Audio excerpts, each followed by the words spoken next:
E nós vamos receber agora aqui na CBN, né, vamos falar de mobilidade urbana. Quem está conosco aqui no estúdio é o Maxwell Lucena, que é diretor de fiscalização da Secretaria Municipal de Transporte e Mobilidade Urbana de Foz do Iguaçu. Bom dia. Bom dia. Bom dia, Maxwell. Bom dia. Vamos falar sobre as novas regras para a circulação de ciclomotores, inclusive os elétricos, né, que já estão valendo em todo o Brasil e tem gerado muitas dúvidas. Eu, por exemplo, fico na dúvida. Tem alguns veículos que eu vejo circulando aí que parecem, né, motos e tudo. O Maxwell vai contar um pouquinho para a gente sobre este assunto. Quais são as novas exigências aí que já estão em vigor para ciclomotores e o que muda na prática, né, para quem usa esse meio de locomoção? Bom, existe uma resolução do CONTRAN, resolução 996, que ela trata exatamente desse assunto, né? E lá ela criou os parâmetros para que os municípios pudessem fiscalizar esse tipo de veículo. E deixou para que os municípios fizessem a regulação dos autopropelidos. Então, quanto aos ciclomotores, é o Código de Trânsito Brasileiro. Então, basicamente, as mesmas regras aplicadas às motocicletas são aplicadas aos ciclomotores. A diferença é que, a partir de 1º de janeiro desse ano, os ciclomotores precisam ser emplacados e necessitam de habilitação do condutor para dirigir esse veículo em nossas vias. Porque a gente vê realmente aí pessoas, né, andando com veículos sem placa e sem capacete. Isso gera muita dúvida para a gente, assim, com relação ao que pode e o que não pode. Então, os ciclomotores, né, as famosas cinquentinhas, 50 centímetros cúbicos de 50 cilindradas, elas atingem até 50 km por hora, eles são ciclomotores e precisam hoje de emplacamento, capacete, todas as regras de motocicleta, né? E precisa procurar o DETRAN para poder fazer o registro desse veículo. Então ele vai ter custo de licenciamento, IPVA, como motocicleta fosse. Agora, a grande inovação, né, é a questão dos veículos elétricos, veículos autopropelidos. A legislação tem a bicicleta elétrica e os veículos autopropelidos. Bicicleta elétrica como a gente conhece a bicicleta normal, só que ela tem um motor elétrico e esse motor elétrico depende que a pessoa pedale esse veículo. Então, é a característica da bicicleta elétrica. Ela precisa pedalar, dar algumas pedaladas para acionar o motor auxiliar que vai auxiliar a pessoa nos aclives, declives e desenvolver diminuir o esforço dessa pessoa ao conduzir o veículo. Diferente daqueles veículos que você falou que confunde um pouco com motocicleta, que são veículos elétricos que não são bicicletas por não ter o pedal. E aí até 1.000 watts, esse veículo ele não precisa ser emplacado, né? Só que o município tem a responsabilidade de reger uma legislação que traga segurança para a circulação desses veículos. Logo, a Secretaria de Mobilidade constituiu um projeto de lei, encaminhou ao Fostrans. Esse projeto de lei hoje está na Secretaria de Administração para apreciação e, posteriormente, o caminho normal será a nossa Casa de Leis. Então, nessa legislação, a gente acrescentou ali alguns itens de segurança para esses veículos que não serão emplacados, esses veículos autopropelidos e as bicicletas elétricas, aonde a gente exige, por exemplo, no mínimo o uso do capacete de ciclista para esse veículo. Questão de espelho retrovisor para os veículos autopropelidos, diferente de patinete. O patinete ele não precisa de espelho retrovisor. Sinalização, iluminação, para que ele possa ser visto, né? É importante ver e ser visto. E outras regras de circulação. Ele vai circular junto com o pedestre no passeio? Sim, se houver expressa autorização, se tiver uma placa lá dizendo que ele pode. Então, é feito um estudo dessa calçada e ver se ela comporta a circulação da pessoa com esse veículo. Só que esse veículo, para circular junto ao pedestre, ele só pode circular no máximo 6 km por hora. Porque o pedestre ele anda normalmente, em regra, a 5 km por hora. Então, ele vai conduzir um veículo aproximadamente da velocidade do pedestre. E as vias também, né? Ciclovia, ciclofaixa, ciclorrota, né? E outras vias que, baseado em estudo, esses veículos poderão circular. Ô Maxwell, eu já vi casos desses elétricos mais potentes, menos de 1.000 watts que você falou, Mas assim, eles são usados como motos na via, aí chega no sinaleiro, aí o cara lembra que está de bicicleta, e ele atravessa o sinaleiro mesmo no sinal vermelho. Ele tem que passar desmontado, né, teoricamente. Não, né? vai como se fosse bike, porque não tem placa. Como é que vocês vão controlar isso? Como é que não vai ter como multar, né? Então, os que serão enquadrados como ciclomotores, porque os elétricos acima de 1.000 watts, e tem muitos circulando na cidade, já que são os mais robustos, que possuem ali uma largura maior que 70 centímetros, um entre-eixo maior que 1,30 m, esses veículos, apesar de ser elétricos e não serem motocicletas, eles vão ser enquadrados como ciclomotores, então vão ter que emplacar também. Então, veículos elétricos maiores de 1.000 watts, eles serão considerados ciclomotores e serão emplacados. E os maiores de 4.000 serão considerados motocicletas elétricas.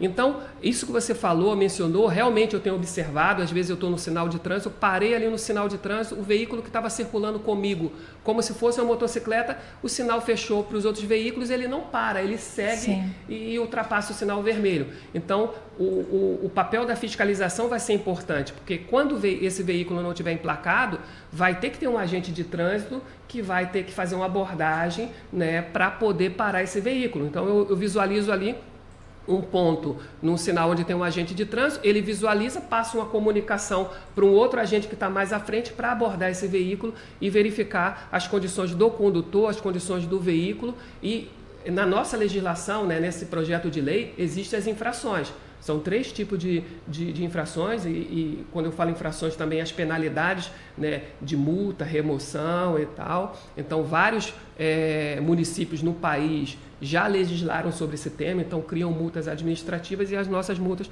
também vão de encontro a essas infrações que você falou. Você tem uma ideia do que foi proposto em termos de multa já ou Sim, melhor não tenho. falar? Inclusive eu estou com a cópia aqui do projeto de lei, porque eu trabalhei efetivamente. Ele já foi enviado para a Câmara ou ainda não? Ainda não, está na Secretaria de Administração, porque existe um procedimento lá de análise da técnica de legislação, né, para verificar se existe alguma coisa errada na formatação. E aí depois que estiver pronto, se entenderem conveniente, vão encaminhar para a Casa Legislativa. E aí a multa vai ser calculada com base em unidades fiscais? Unidade de fiscais de Foz do Iguaçu. Outra coisa que a molecada usa, pessoal de patinete principalmente, eu vejo muito, coloca o fone de ouvido e parece que não tem mais ninguém no mundo, né? Sim, eu cheguei a observar algumas vezes, né, jovens adolescentes conduzindo veículos autopropelidos, exatamente como você falou, sem capacete, né, e com o fone de ouvido. O que o próprio Código de Trânsito já proíbe, né, que qualquer outro veículo seja conduzido com fone de ouvido, porque atrapalha na atenção em relação a buzinas e outros sinais, tira a atenção realmente, e também na questão do equilíbrio, né, principalmente esses veículos que necessitam muito de equilíbrio por parte do condutor. Então, na legislação tem uma infração prevista para essa questão dos fones de ouvido também.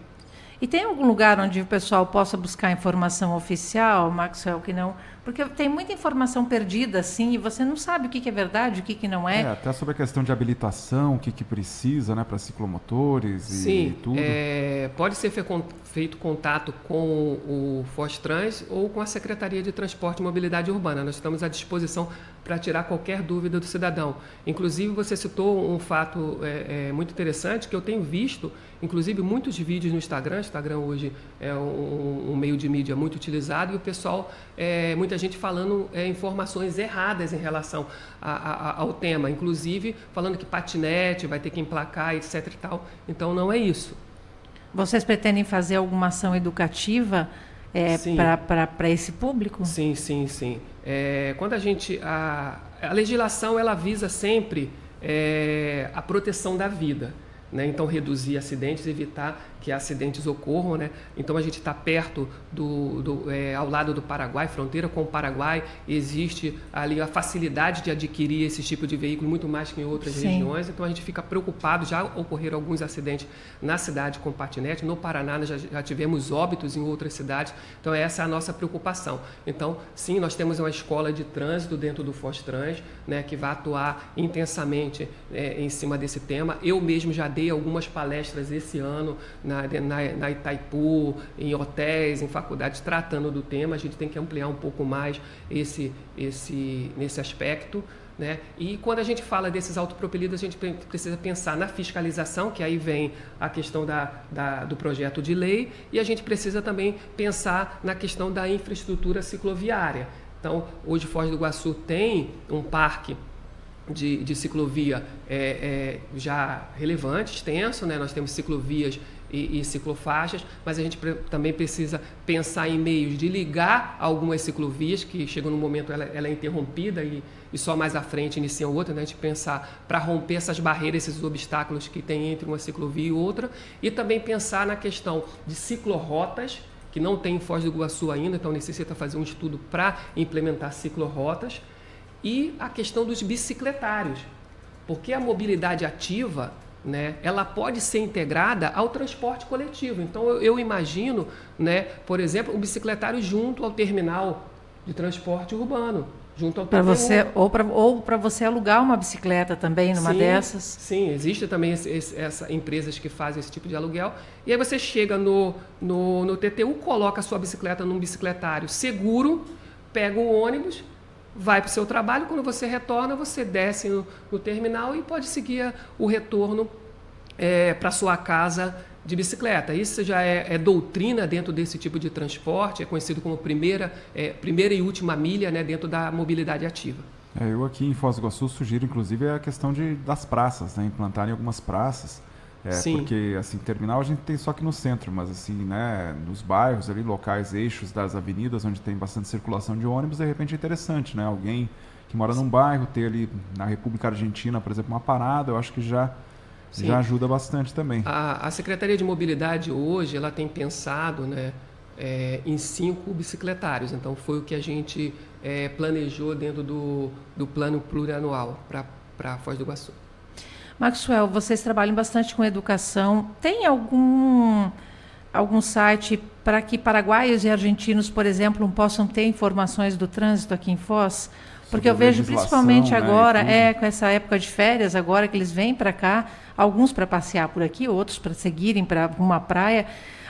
Daí eles querem verificar a multa, saber o que tem que trazer de documentação. Vocês têm isso? Como que usa o estacionamento também aqui em Foz? De estacionamento único. Existe uma cartilha digital, eu não tenho o link aqui, a gente pode levantar o link dela. Existe uma cartilha digital focada no turismo. Essa cartilha digital, ela surgiu lá dentro do CODEFOZ, do Conselho de Desenvolvimento de Foz do Iguaçu. Uhum. Eu, como policial rodoviário, eu trabalhei e atuei juntamente com outros órgãos dentro do CODEFOZ, exatamente na época que surgiu essa cartilha digital. Então, essa cartilha digital, ela é constantemente atualizada e ela tem todas essas informações para auxiliar o turista que vem à nossa cidade. Até com relação a veículos estrangeiros, a gente vê que muitas vezes acabam acontecendo multas, né, aqui em Foz do Iguaçu, e a pessoa ou não sabe da existência ou não sabe como regularizar. Que orientação a gente pode dar aqui para os motoristas, principalmente paraguaios, também argentinos que estão nos ouvindo, possam regularizar eventuais pendências aqui em Foz? Então, primeiro, pode acessar o site do FozTrans, né, ou entrar em contato diretamente, pode comparecer ao FozTrans para poder verificar se seu veículo tem alguma infração, alguma multa. A equipe de fiscalização do FozTrans tem feito várias fiscalizações, isso é notório, você pode observar na cidade, em determinados locais, é feito blitz estratégicas para fazer o recolhimento dessas multas, porque muitos motoristas estrangeiros, principalmente os que são residentes às cidades vizinhas, a Foz do Iguaçu, eles estão sempre aqui e já, digamos assim, desacreditaram de que as multas são lavradas nos veículos estrangeiros, porque eles não recebem na sua residência a multa como brasileiro. Mas eu tenho muita gente do Paraguai que pede informação. Onde é que a gente verifica? Onde é que a gente paga? Sim, sim. E aí eu queria tocar num outro probleminha em relação a isso, que é a quantidade de multas, né, lavradas nos veículos estrangeiros, né? Então, assim, nós temos 31 milhões em multas em veículos argentinos e paraguaios. Então, um passivo, né, a ser trazido para os cofres públicos. Então, por isso que existem essas blitz do Fostrans, para poder exatamente atuar nesse aspecto de recolher essas autuações dos veículos estrangeiros que circulam em nossa cidade. O Maxwell, e às vezes a gente é brasileiro com carro paraguaio também, tentando se safar das multas, né? Sim, acontece bastante. Isso é notório em nossa cidade. Aí eu abri o site do Fostrans, para quem quiser mais informações, fostrans.pr.gov.br. Lá os mais acessados: horário de transporte coletivo, infração de trânsito, Starf e Fostrans, o site, transporte por aplicativo, transporte coletivo e transporte turístico. É isso aí. Nós conversamos aqui na CBN Foz com o Maxwell Lucena, ele que é diretor de fiscalização da Secretaria Municipal de Transporte e Mobilidade Urbana aqui em Foz do Iguaçu. Falou para a gente aí sobre essa regulamentação, né, que nós vamos ter aqui em Foz do Iguaçu com relação a ciclomotores. E que mensagem até final você dá com relação a esse tema aí? Você disse que o projeto elaborado está em debate interno ainda na Prefeitura, né? Precisa passar aí pelos trâmites. Expectativa de que haverá aí a apresentação à Câmara no retorno agora do recesso, fevereiro, março, por aí? Então, acredito que o primeiro passo já foi dado, já foi constituído, a legislação ela já passou por uma análise da Procuradoria do Fostrans. Então, nós fizemos respondemos a todos os apontamentos da Procuradoria, foi feitos os ajustes necessários, já foi encaminhado para a Secretaria de Administração e agora o próximo passo é a Casa Legislativa. Então, assim, o trâmite dentro da Casa Legislativa é um rito próprio lá da Câmara. Então, assim, eu acredito que antes do primeiro semestre a gente já tem essa lei aí aprovada. Muito obrigado aqui ao Maxwell pela participação na CBN Foz e sucesso em todo esse trabalho, né, com relação à segurança também do trânsito na nossa cidade. Agradeço a oportunidade e que a gente possa lutar por um trânsito mais seguro em nossa cidade. Obrigada, Maxwell.